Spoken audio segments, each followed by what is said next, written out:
الرجيم أعوذ بالله من الشيطان الرجيم إنما يوفى الصابرون أجرهم بغير حساب صدق الله مولانا العظيم. Hadratul muhtaramin, para alim, para ulama, para kiai, para asatidz, wabil khusus guru kita semua, Mukarram, Al-Ustaz, Abdul Zaman, dan para asatidz lain yang tidak saya sebutkan satu persatu namun tidak mengurangi rasa hormat dan taklim saya. Bapak-bapak, ibu-ibu, jamaah sholat asar Masjid Jami Al-Faizin yang mudah-mudahan seluruhnya dirahmati Allah Subhanahu wa taala. Alhamdulillahirabbil alamin. Marilah memanjatkan syukur kepada Allah Subhanahu wa taala yang telah memberikan kepada kita sekalian sehat jasmani dan rohani. Hari ini kita bersama-sama masuk di puasa hari ke-26, insyaallah malam 27 nanti malam. Seiring dengan rahmat kasih sayangnya Allah Subhanahu wa taala, ternyata kitalah orang-orang yang masih dipilih oleh Allah Subhanahu wa taala di saat saudara-saudara kita sudah menyerah. Ada yang menyerah di hari ketiga, ada yang menyerah di hari ke-10, ada yang menyerah di pertengahan Ramadan. Kita alhamdulillah sampai akhir, mudah-mudahan sempurna ibadah puasa kita menjadi ibadah puasa yang makbulah, yang diterima oleh Allah Subhanahu wa taala. Amin ya rabbal alamin. Hadirin jamaah sekalian rahimakumullah. Sayyidatina Aisyah Ummul Mukminin radhiyallahu anha ketika menggambarkan betapa Rasulullah sallallahu alaihi wasallam itu justru semangatnya berkobar-kobar ketika masuk di 10 hari yang terakhir. Beda dengan kita, asal sudah mendekati lebaran dan loyo udah pada pindah tarawihnya juga. Al-Faizin alhamdulillah masih penuh ya. Di tempat-tempat lain, masjid-masjid lain jamaahnya sudah pindah ke mall ya. Sudah tidak lagi datang ke masjid untuk tarawih. Sayyidatina Aisyah menggambarkan kana Nabi sallallahu alaihi wasallam yasuddu mizaruhu wa ahya lailahu wa ayqadha ahlahu. Rasulullah sallallahu alaihi wasallam ketika masuk 10 hari yang terakhir itu syadda mi'zaruhu, menguatkan tali pinggangnya, kain sarungnya dikencengin.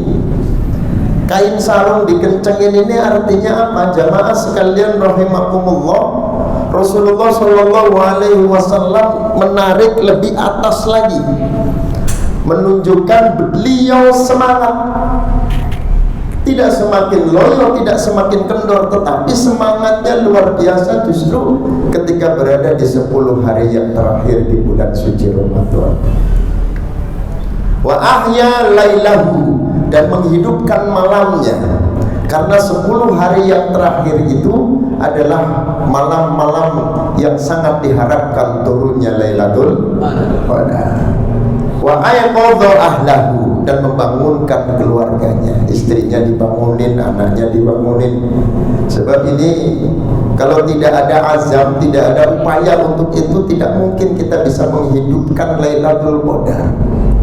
Di dalam kitab Durrul Saniyah, jadi kitab kontemporer, saya juga dapatnya melalui Maktabah Samilah, ada penjelasan tentang hadis itu. Anna ihtinama awqatil fadli yahtaju ila azmin wa sabrin wa mujahadatin lin nafsi. Ternyata ada 3 cara untuk kita bisa mendapatkan Lailatul Qadar, mendapatkan waktu utama, waktu yang dipersiapkan oleh Allah Subhanahu wa taala untuk hamba-hambanya yang dipilih oleh Allah Subhanahu wa taala yang akan mendapatkan Lailatul Qadar. Yang pertama, membutuhkan azam. Apa itu azam? Azam itu beda dengan niat ya. Kalau niat ya, qasdu sayyin muqtaronan bi fi'lih, itu namanya niat. Ketika kita menyengaja sesuatu bersama dengan melaksanakannya, bersama dengan tindakannya, bersama dengan pekerjaannya, bersama dengan mengeksekusinya, itu namanya niat. Biasanya ketika kita mau sholat usolli fardul asri bareng bersama dengan takbiratul ihram, itulah niat. Tetapi yang diperlukan untuk bisa kita mendapatkan awqatul fadli itu adalah azam. Azam itu artinya apa? Niat yang dibaca sebelum pelaksanaan. Ibarat kita sore hari, nanti malam nih, malam ke-27, malam ganjil. Dari sore hari, dari maghrib itu sudah menanamkan niat. Ya Allah, berikan kekuatan kepada kami, hati kami, berikan inayah, berikan pertolongan supaya nanti malam saya bisa menyambut Lailatul Qadar. Karena malam nanti tanggal 27 malam yang ganjil. Itu azam namanya. Bagaimana kita bisa mendapatkannya kalau azam aja nggak ada? Ya tidur nyenyak, bangun sahur tidur lagi. Kenapa? Nggak ada azam, nggak ada niat. Bagaimana mungkin kita bisa meraih Lailatul Qadar kalau kita tidak memiliki azam? Hadirin sedang sholat asar Masjid Al-Faizin yang mudah-mudahan dirahmati Allah Subhanahu wa taala. Yang kedua tentunya wasobrin, dengan kesabaran. Tidak mungkin kita bisa meraih Lailatul Qadar tanpa sabar. Karena seluruh aktivitas ibadah di bulan suci Ramadan ini maknanya adalah bagaimana kita bisa melatih kesabaran yang luar biasa. Ini adanya di bulan suci Ramadan. Kalau tidak karena sabar, saya kira puasa kita udah batal dari kemarin-kemarin. Godaannya luar biasa Pak. Ini puasa cuacanya panas. Kalau siang hari tadi sholat duhur, wudhu, kumur-kumur, dilepek separuh, ditilan separuh. Kira-kira siapa yang tahu? Nggak ada yang lihat. Kumur-kumur nih, ditelan separuh, dilepek separuh. Sebelah tahu nggak? Nggak tahu. Tapi subhanallah, ini kesabaran yang Allah ujikan kepada kita sekalian, yang sehingga Allah Subhanahu wa ta'ala di dalam Al-Quran menyatakan innama yuwaffas sabiruna ajrohum bighairi hisab. Sesungguhnya Allah Subhanahu wa ta'ala memenuhi orang-orang yang bersabar itu dengan pahala bighairi hisab, tanpa hitungan. Saking banyaknya Allah persiapkan bagi siapapun yang mau bersabar. Cuma memang dari dulu juara itu nggak banyak Pak. Dari dulu itu juara sedikit ya. Yang bersabar, yang tahan uji, yang mendapatkan kemenangan dari Allah Subhanahu wa ta'ala itu nggak banyak. Ini sudah ada ceritanya dari dulu. Apa yang terjadi pada kaum Bani Israel ketika kaum Bani Israel oleh Allah Subhanahu wa ta'ala diuji? Mereka ditindas, mereka dijajah oleh seorang raja yang bernama Jalut. Rakyat Bani Israel sengsara, anak-anak remaja pemudanya dipenjara, dibunuh, wanita-wanitanya diperkosa, hartanya dirampas. Mereka diusir dari kampung halamannya sendiri. Mereka merasa kesusahan sampai pada akhirnya para pemimpin-pemimpin Bani Israel itu mengadukan kepada seorang nabi yang pada saat itu hidup di kalangan Bani Israel, namanya Nabi Samuel. Mengadu kepada Nabi Samuel, wahai Nabi Samuel, mintakan kepada Allah Subhanahu wa ta'ala agar kami diberikan seorang pemimpin yang bisa memimpin perang untuk melawan Raja Jalut. Karena krisis kepemimpinan pada saat itu. Berdoalah Nabi Samuel kepada Allah Subhanahu wa ta'ala, sampai akhirnya Allah Subhanahu wa ta'ala memberikan isyarat kepada Nabi Samuel bahwa pemimpin yang dipilih oleh Allah itu adalah Tolut. Siapa Tolut? Tolut itu orang miskin Pak, penggembala kambing. Sementara yang datang minta kepada Nabi Samuel orang-orang kaya. Jadi begitu dipilih si Tolut,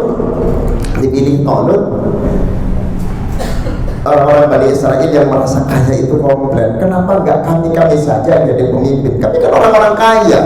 Tolut itu orang miskin. Ternyata jawaban Nabi Samuel, Tolut itu bukan sembarang orang. dialah orang yang oleh Allah Subhanahu wa taala diberikan bastatan fil ilmi wal jism, diberikan kekuatan, ya, akalnya cerdas, pinter, kemudian sakti, ya, badannya kuat, bastatan fil ilmi wal jism. Hadirin jamaah sekalian, maka di dalam Al-Quran Allah Subhanahu wa taala menggambarkan bagaimana proses kejadian perang melawan Jalut. Falamma fasala Talutu bil junudi qala innallaha mubtaliikum binahar faman syariba minhu falaysa minni wa man lam yat'amhu fa innahu minni illa man ihtarafa ghurfatan biyadi. Ketika Talut mempersiapkan pasukan dikumpulkan di lapangan, jumlahnya kurang lebih sekitar 70.000 pasukan, 70.000 tentara. Talut menyampaikan pidato persiapan perangnya kepada tentaranya. Dia mengatakan, wahai tentara-tentaraku, Allah Subhanahu wa taala akan menguji kalian binahar, menguji kalian dengan sungai yang sejuk airnya. Tapi ingat, jangan sekali-kali kalian minum airnya. Kenapa? Karena peringatan Allah Subhanahu wa taala, faman syariba minhu falaysa minni. Siapa yang minum airnya maka bukan termasuk golonganku. Kecuali orang yang hanya minum sedikit, enggak masalah. Tapi apa yang terjadi pada saat itu? Ketika pasukan Talut itu melewati sungai, ternyata banyak yang tidak bersabar. 70.000 tentara Talut itu ternyata hanya menyisakan 313 orang. Yang lain bagaimana? Minum sekenyang-kenyangnya. Minum sekenyang-kenyangnya. Subhanallah, memang ini aturan Allah Subhanahu wa taala yang tidak boleh dilanggar. Begitu mereka minum sekenyang-kenyangnya, Allah Subhanahu wa taala menjatuhkan rasa takut di dalam hatinya sehingga mereka enggak berani perang. Permisi satu-satu sama Talut, Pak, pulang. Talut, saya nggak jadi perang. Kalau saya perang nanti saya mati. Kalau mati istri saya jadi janda, anak saya jadi yatim. Mendingan saya pulang. Itu berbondong-bondong pulang, nggak jadi berangkat perang. Menyisakan 313 orang yang dipilih oleh Allah Subhanahu wa taala, yang dalam hatinya memiliki tekad, memiliki semangat kuat akan berjumpa dengan Allah Subhanahu wa taala. Maka mereka mengatakan, kam min fi'atin qalilatin ghalabat fi'atan katsiratan biidznillah. Banyak pasukan yang sedikit bisa mengalahkan pasukan yang banyak biidznillah, dengan izin Allah Subhanahu wa taala. Maka Allah berikan kemenangan kepada kaumnya Talut yang 313 tadi, ya, yang kemudian Jalut itu dibunuh oleh Nabi Dawud alaihi salam. Hadirin, inilah makna kemenangan yang sebenar-benarnya, bahwa yang menang itu adalah orang yang telah mengikuti proses ujian. Ini sekarang kan kebalik, Pak. Giliran lebaran yang nggak puasa bilang minal aidin wal faizin.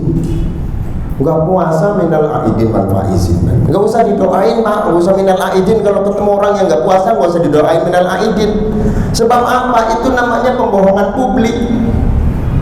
Nah, minal aidin itu artinya apa sih? Semoga kembali bersih, hatinya bersih, sehingga digambarkan oleh Rasulullah Sallallahu Alaihi Wasallam kayaumin waladathu ummu, seperti bayi yang baru saja dilahirkan dari perut ibunya.